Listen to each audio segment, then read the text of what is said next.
Sometimes the most life-changing moment isn't loud.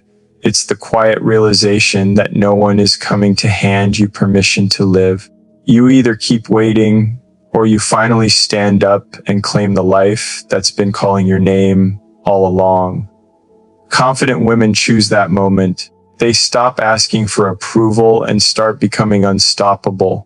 There's a certain kind of strength that doesn't make noise. It doesn't shout. It doesn't demand attention. It doesn't fight for the spotlight. It just exists, steady, grounded, unshakable. And the world often misunderstands it.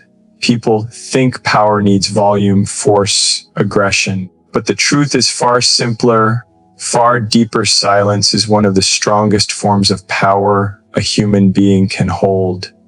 And those who understand this, they move differently, they react differently, they live differently. Silence isn't the absence of voice.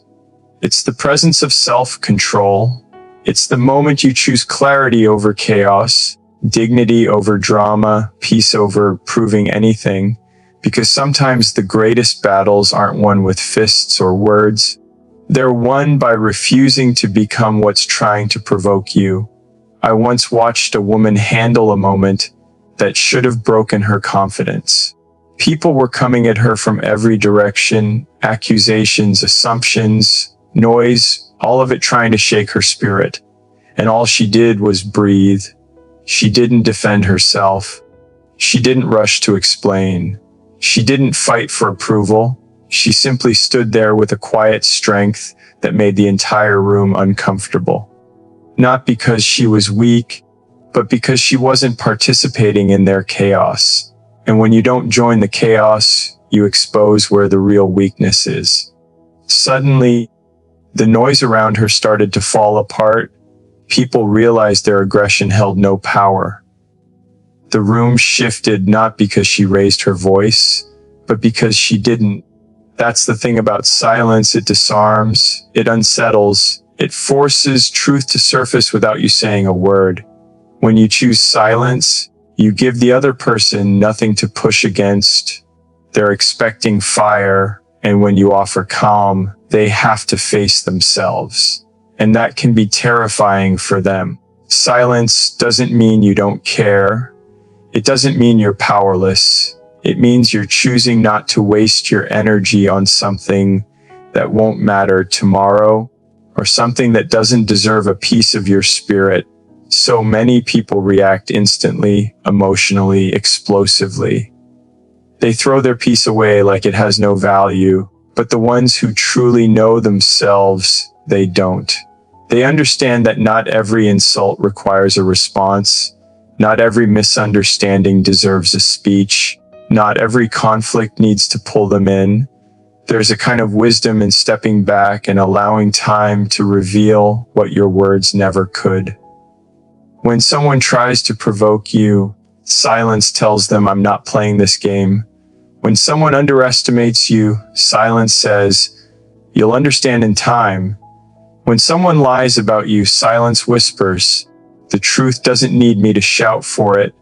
And when someone walks away, silence becomes the space where you heal, grow, and rise without anyone watching. You ever notice how powerful people look when they're quiet? How their presence alone changes the atmosphere? It's because they're not reacting, they're observing, they're choosing, they're protecting their energy. And that presence, that unshakable calm, is something no amount of noise can overpower. It's not about pretending. It's about being so deeply rooted in who you are that you no longer respond from insecurity, but from clarity. There's something else silence does, something most people overlook. It teaches you to hear yourself. In the quiet moments, when the world isn't demanding your attention, you start to understand what you want, what you fear, what you're becoming. Silence isn't empty, it's full of answers. But many people are too afraid of what they'll hear. They fill their lives with distractions, arguments, noise, anything to avoid being alone with their own truth. But confident people, they welcome it. They know that silence is where you reconnect with your intuition, where you recalibrate, where you rediscover strength you thought you'd lost. And the more comfortable you become with silence, the less you need from the world. You don't need to win every argument. You don't need to explain your choices. You don't need applause or validation or constant reassurance. Silence teaches you to trust yourself. And when you trust yourself, you stop chasing what was never meant for you. Think about the times in your life when you reacted quickly, when anger or fear or hurt pushed you to speak without thinking. Did those moments ever bring peace? Did they ever make the situation better? Probably not. But think about the times you paused, the times you allowed silence to do the heavy lifting. That's when clarity came. That's when the truth revealed itself. That's when you realized not everything needed your voice to be resolved. There's a story of a woman who walked away from a relationship that exhausted her. She didn't scream. She didn't argue. She didn't list the reasons or beg the person to see her worth. She simply left with silence. And that silence echoed louder than any fight could have. The person who took her for granted didn't miss her words. They missed her presence. They missed her calm. They missed the strength she carried so quietly that they never recognized it until it was gone. And that's the thing. Silence is often the final and most powerful truth you give someone. It says everything they refused to hear when you were speaking. Silence is not retreat. It's not surrender. It's strategy. It's self-respect. It's emotional maturity. And it's one of the rarest strengths in a world addicted to noise. When you master the power of silence, you become unpredictable. People can't manipulate what they can't trigger. They can't control what doesn't react. They can't weaken what isn't seeking their approval. You rise above them without lifting a finger. And one day, the people who underestimated your quiet strength will realize something. The one who stayed calm had the real power all along. So don't let anyone mistake your silence for weakness. Let them talk. Let them assume. Let them create their own storms while you stay rooted in your peace. Because silence doesn't mean nothing is happening. It means everything is happening, just not out loud. And the world will always feel the impact of someone who knows how to move in silence, rise in silence, and come back stronger without ever having to announce it. There's a moment in everyone's life when they realize that no is more than a word. It's a boundary, a protection, a quiet promise to oneself that says I matter too. But not everyone reaches that moment easily. Most people are trained to please, to bend, to say yes even when their soul is whispering desperately for space, rest, or dignity. And yet, the ones who grow into their confidence, who step into their lives with strength, they eventually learn something powerful, saying, no isn't selfish. It's self-respect in its purest form. You can feel it the first time you say it with conviction. Your voice might shake a little. Your chest might tighten. That old fear creeps in. The fear of disappointing someone, of sounding harsh, of losing something or someone because you chose yourself for once. But after that fear settles, something else rises. A sense of release, relief, a grounding, because deep down you know you did something brave. You honored yourself. You protected your peace. You gave your soul room to breathe. People often think strength is about carrying everything, accepting everything, showing up even when it hurts. But real strength is knowing when to put things down, when to choose rest over pressure, when to walk away before breaking, when to say no to someone else so you can finally say yes to yourself. I once met a woman who spent her whole life saying yes. Yes to extra work she didn't want. Yes to family obligations that drained her. Yes to relationships where she was giving everything and receiving almost nothing. She thought saying yes would make her loved, respected, noticed, but all it did was blur her identity. One day she told me, I woke up feeling like a guest in my own life. That hit me, because that's what happens when you never say no. You hand your days, your energy, your joy to other people, and then you wonder why you feel empty. Her turning point came the day she said no to something small, an invitation she didn't want to accept. But it wasn't the event she was rejecting. It was the pattern, the expectation that she should always be available. She told me she felt like she grew 3 inches taller in that moment, as if her spine straightened with a truth she had forgotten she carried. And from that day forward, each no she spoke became softer, calmer, steadier, not angry, not defensive, just honest. And her life slowly shifted back into her own hands. That's the thing, saying no doesn't push people away. It pushes away the wrong people. The ones who only like you soft, pliable, endlessly accommodating. The ones who thrive on your lack of boundaries. The ones who love the version of you that always sacrifices itself. But the right people, they stay, they adjust, they respect. They understand that a person who values themselves is someone worth valuing. Saying no is a filter. It shows you who actually cares for you and who only cares for what you can offer. There's research out there from UC Berkeley that says people who struggle to say no are more likely to experience burnout, resentment, and emotional fatigue. It makes perfect sense. Every yes takes a piece of you. Every yes demands time, energy, and emotion. And if you keep giving without limits, eventually you look in the mirror and don't recognize the person staring back. You've given away too much.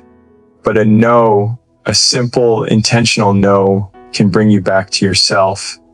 It can restore pieces of you that you didn't even realize were missing. Sometimes saying no isn't about declining a request. Sometimes it's a deeper refusal. No, I won't betray myself anymore. No, I won't shrink to make you comfortable. No, I won't carry what isn't mine to hold. No, I won't love someone more than I love my own well-being. These aren't words. These are boundaries drawn in the soul. The people who fear losing others when they say no often forget something vital. You lose yourself long before you lose them. And the world needs more people who choose themselves without apologizing. Think about the moments when you said yes but wished you hadn't. Think about the weight you felt afterward, the heaviness, the regret, the resentment simmering quietly under your skin. Now imagine if you trusted that feeling instead of ignoring it. Imagine if you said no the moment your heart whispered it. How many times would you have saved yourself? How much energy would you still have? How many years of your life would still belong to you? Learning to say no is like learning a new language at first. Uncomfortable, unfamiliar, awkward, but then it becomes natural, a part of you, a fluent expression of your self-worth. And with every no, you get stronger. Your identity sharpens. Your priorities align.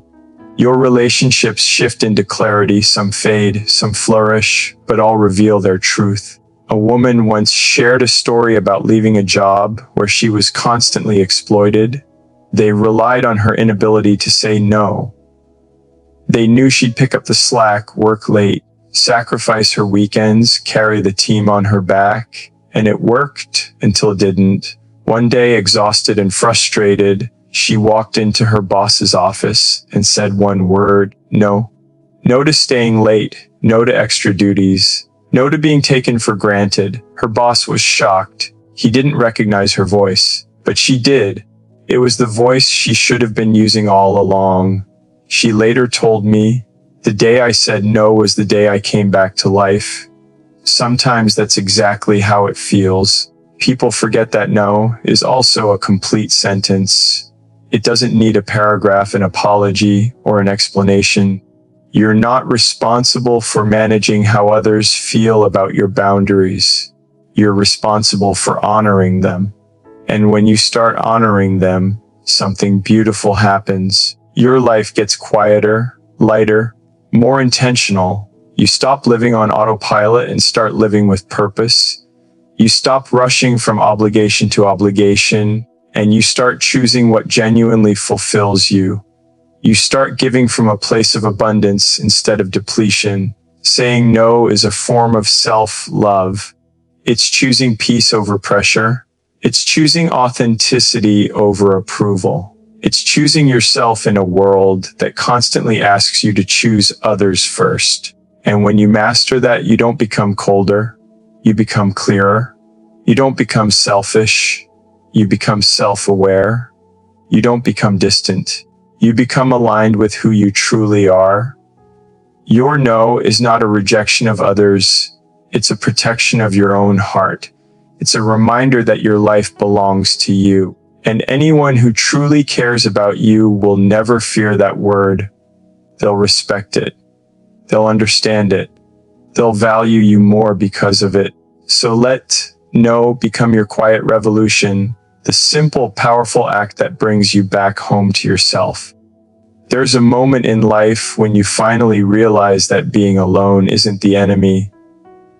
The real fear, the one that keeps you awake at night, isn't the silence of an empty room or the absence of someone sitting beside you. It's the slow, quiet erosion of who you are when you start bending yourself to fit someone else's world. It's losing your voice, your identity, your spirit piece by piece, just to keep someone near. And the people who grow confident, grounded, deeply rooted in themselves, they learn this truth the hard way. They learn that they'd rather stand alone in their truth than be surrounded while being disconnected from themselves. You can see a different kind of light in someone who has made peace with solitude. There's a steadiness, a softness, a strength that's not loud but unmistakably present. It's the strength that comes from choosing themselves, even when the world tells them they should choose anything else. They don't sit around waiting to be saved or understood. They build their own sanctuary brick by brick, even if at first it's just them sitting in a quiet room, trying to remember who they used to be before life demanded so much. Some people think being alone means being lonely. But loneliness is what you feel when you disconnect from yourself. Solitude is what you feel when you finally reconnect.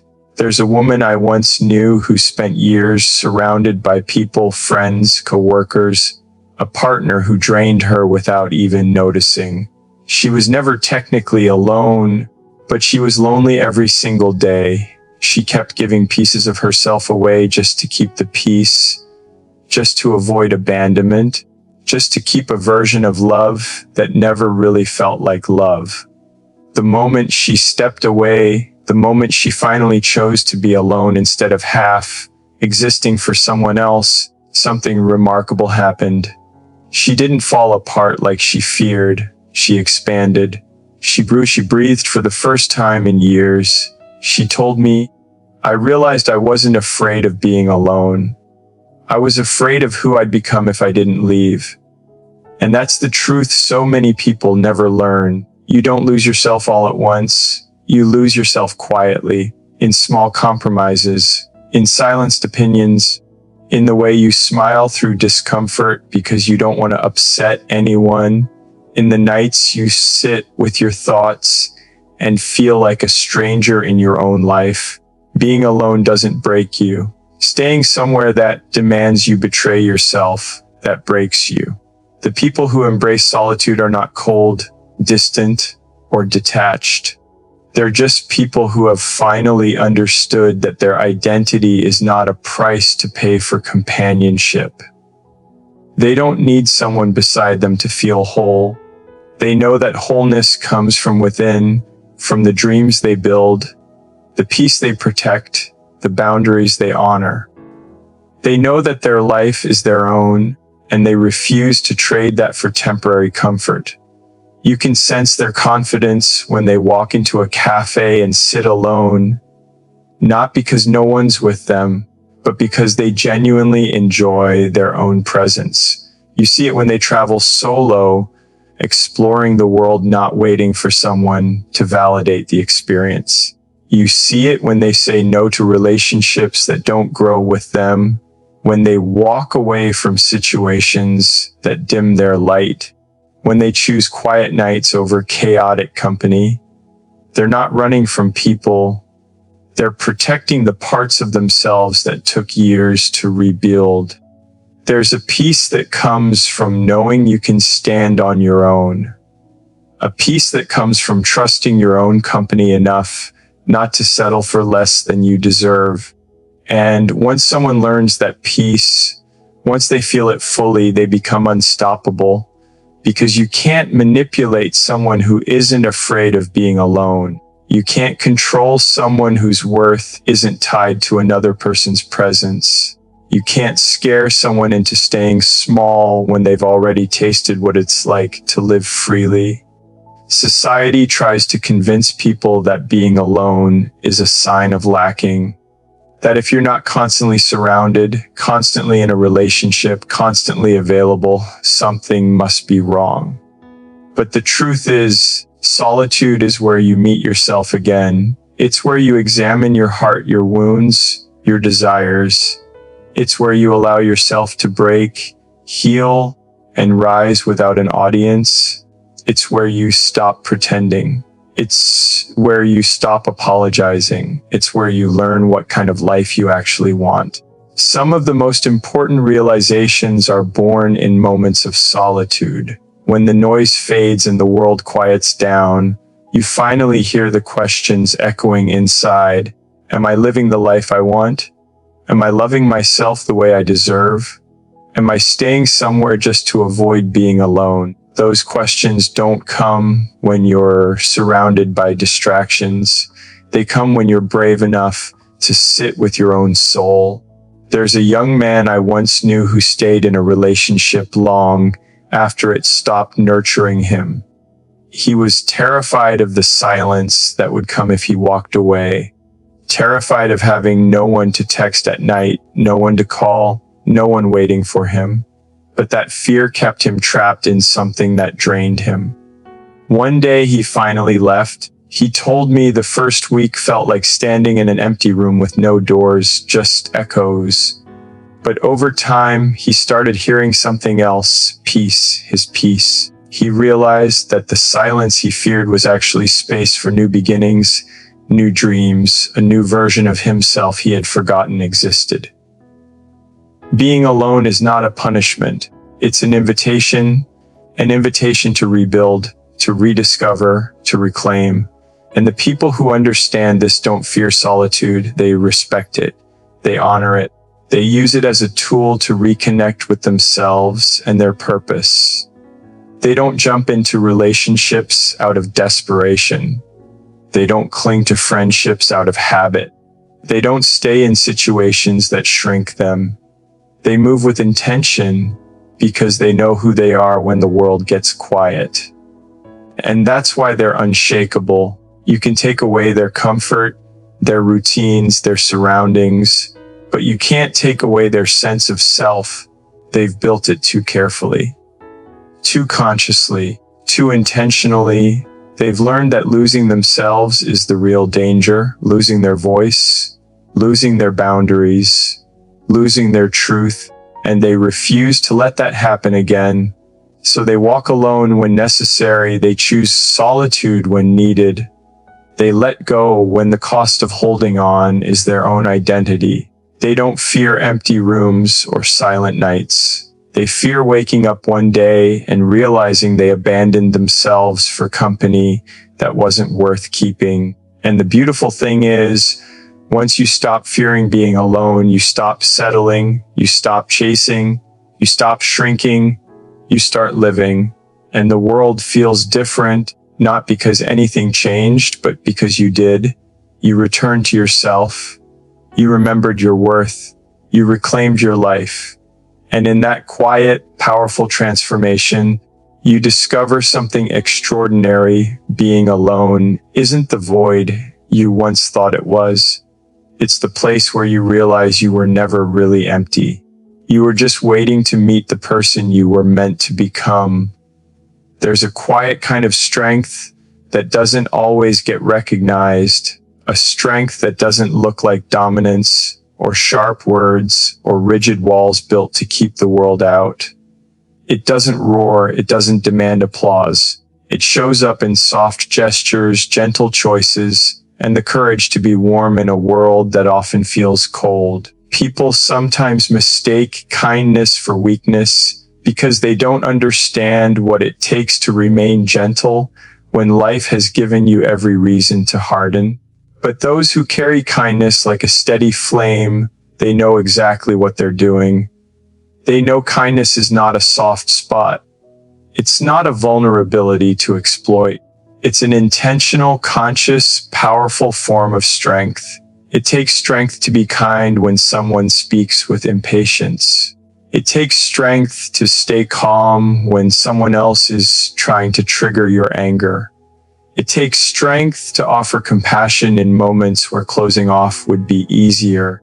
Kindness isn't passive. It's an active choice to respond with integrity, even when the world presents you with cruelty. And the people who live this truth, they do it not because they're naive, but because they've met darkness before and decided they will never become it. I remember meeting someone who changed my understanding of strength completely. She had gone through heartbreaks, betrayals, disappointments, things that could have hardened her forever. But instead of building walls, she built boundaries.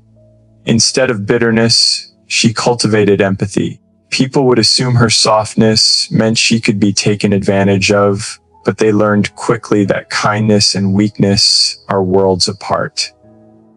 She wasn't afraid to walk away. She wasn't afraid to stand her ground. She wasn't afraid to say no. She knew that kindness without limits becomes self-destruction. So she loved, she cared, she helped, but she never allowed anyone to mistake her gentle spirit for a lack of power. That's the core of it. People who know the value of kindness don't let others define it. They don't let manipulative people twist it into a tool. They don't let disrespect hide behind their generosity. Instead, they choose kindness because they understand its impact on themselves, on others, on the world around them. There's research that shows performing acts of kindness increases serotonin in the body, not just for the receiver, but for the giver as well. It heals. It grounds you. It reconnects you to humanity in a way that harshness never will. But here's where the strength comes in. Anyone can be kind in easy moments. When life is smooth and everyone is treating them well, the true test is when things get messy. When someone disrespects you. When someone takes more than they give. When someone assumes your kindness is an open door to walk through without gratitude. That's where real strength is measured. One day I watched a man in a store yelling at an employee who had done nothing wrong. She stood there, holding steady, breathing deeply, responding with a calmness that didn't match the chaos being thrown at her. Afterward, when I asked her how she managed it, she smiled gently and said, "His anger isn't about me, and I won't let it steal my peace." That stayed with me. That's kindness as strength, not weakness. She didn't crumble. She didn't react with the same anger. She protected her energy, not by fighting back, but by refusing to let someone pull her into their storm. Kindness as strength also means speaking the truth when it's easier to stay quiet. It means setting boundaries with people you care about. It means having the courage to walk away from situations where kindness is demanded but never reciprocated. It means understanding that being a good person does not require being a doormat. And those who know this move through the world with a different kind of grace, a grounded, steady, unwavering grace. What many fail to understand is that kind people are often the strongest ones in the room because they've learned how to choose softness without losing themselves. They've learned how to give without collapsing. They've learned how to care without being consumed. They don't allow cruelty to reshape them. They don't allow disappointment to close their heart permanently. They don't allow the world's negativity to define who they are. And that takes a kind of resilience most people never develop. There's a woman I once knew who had this quiet power. People often approached her because she made them feel safe. But whenever someone mistook her kindness for permission to disrespect her time, her boundaries, or her worth, she would simply remove herself. No drama, no explanation, no anger, just a quiet exit, and that silence spoke louder than any confrontation could. It taught people that kindness thrives when respected, but it withdraws when taken for granted. Kindness is not handing someone unlimited access to your heart. It's offering love without losing your self-respect. It's giving help without sacrificing your peace. It's being gentle without becoming invisible. Being cruel is easy. Being detached is easy. Being indifferent is easy. But choosing to be kind after life has tested you. That's rare. That's courageous. That's powerful. There's a reason kind people leave long-lasting impressions. You remember the person who held the door open on the day you were struggling. You remember the stranger who smiled when you felt invisible. You remember the friend who loved you even when you weren't at your best. And most importantly, you remember those who protected your heart, not because they wanted something from you, but because it's who they are. Kindness is a legacy. It outlives arguments. It outshines cruelty. It outlasts ego. But here's the part people forget: kindness without boundaries turns into resentment. And resentment kills the very thing that makes kindness beautiful. That's why truly strong people know that kindness must be paired with self-respect. They're not afraid to pull back when they sense someone exploiting their good nature. They don't keep giving to people who only take. They don't let guilt control their generosity. They know their limits and they honor them. And that's the ultimate strength. Choosing kindness not because the world is kind, but because you refuse to let the world change your core. Choosing kindness with wisdom. Choosing kindness with clarity. Choosing kindness with a backbone. People who carry this kind of kindness don't just move through the world. They elevate it. They soften it. They remind others what humanity can look like. They leave behind a ripple effect that touches lives long after they've walked away. Not because they were loud, but because they were genuine. Kindness is strength, a strength that rebuilds, a strength that heals, a strength that withstands storms, a strength that says, I will not let the world make me bitter. I will not let pain make me cold. I will not let disappointment turn me into someone I'm not. And once you understand that, you stop apologizing for being kind. You stop fearing that people will take advantage of it. You stop viewing it as something fragile and start seeing it as the powerful force it has always been. Kindness is not a soft spot. It's a shield, not one that blocks the world out, but one that protects your spirit as you walk through it. And the people who know this move with a light that nothing and no one can dim. There's something remarkable about a person who finally realizes they no longer need anyone's approval to exist, to grow, to rise. It's like watching a locked door swing open from the inside. No dramatic push, no loud declaration, just a quiet decision that changes everything. And confident women, they understand this truth in a way that feels almost sacred. They know they don't need permission to become who they are. They don't wait for someone to nod or clap or stamp a seal of approval before stepping into their own potential. They just begin. And that beginning, that choice, becomes the fire that shapes everything after it. For so long, many people grow up believing that their worth must be validated externally. That someone else, family, society, a partner, a friend has the authority to decide when they're ready, good enough, or appropriate. It's a belief passed down quietly, sometimes unintentionally, sometimes forcefully. But confident women understand that the moment they break free from that belief is the moment they start living. It doesn't happen in a dramatic epiphany every time.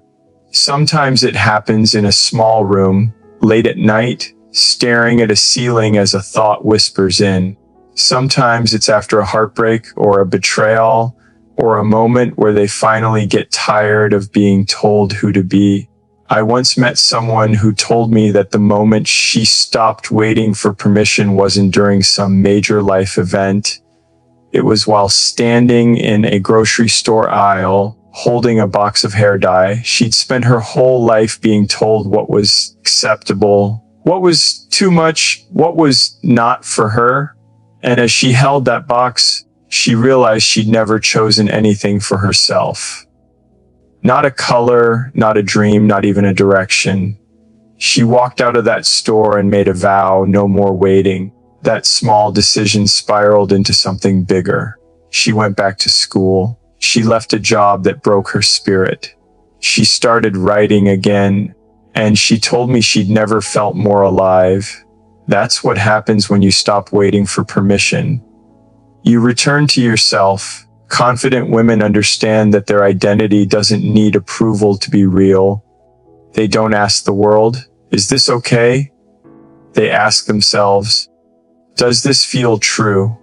And there's a power in that, because when you stop shaping yourself for others, you create room to shape yourself for you. You learn to trust your own voice, even if it trembles at first. You learn to lean into your own intuition, even when the world insists it knows better.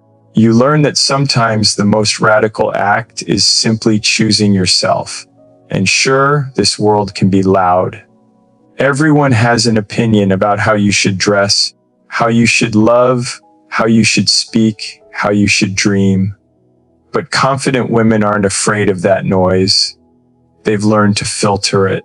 They've learned that just because someone speaks with certainty doesn't mean they speak truth. They've learned that the world often tries to shrink people who are meant to expand, and they refuse to shrink. A friend once told me a story about a woman who wanted to start a small business selling handmade jewelry. Everyone around her said it wasn't practical. They told her to play it safe, to stay at her stable job, to forget the idea. She tried to listen. She tried to be reasonable. But every day she felt a little more suffocated. One morning she woke up, looked at herself in the mirror, and realized she wasn't trying to build a business. She was trying to build a life that felt like hers. She quit her job that week. Her family panicked. Her friends warned her, and yet she kept going. Today she ships her designs to 3 continents. When I asked her what changed, she said, "I stopped waiting for someone to say yes. I said yes to myself." There's something undeniably powerful about that kind of courage. Not the loud kind, not the kind that shouts from rooftops. The quiet kind, the real kind. The kind that grows in the chest when you finally trust yourself enough to stand without leaning on someone else's approval. Confident women also understand that becoming who they are is not an event, it's a process. A lifelong unfolding. They give themselves space to evolve, to try, to fail, to reinvent. They don't cling to an old version of themselves just because it makes others comfortable. They don't apologize for outgrowing places, people, or expectations. They don't fear being misunderstood because they've learned that not everyone is meant to understand them. And that's okay. They aren't living for universal applause. They're living for authenticity. What's beautiful about this truth is that it isn't exclusive. Anyone can choose it. Anyone can wake up one day, look into their own soul, and whisper, "I'm allowed." Allowed to dream bigger. Allowed to walk away. Allowed to change direction.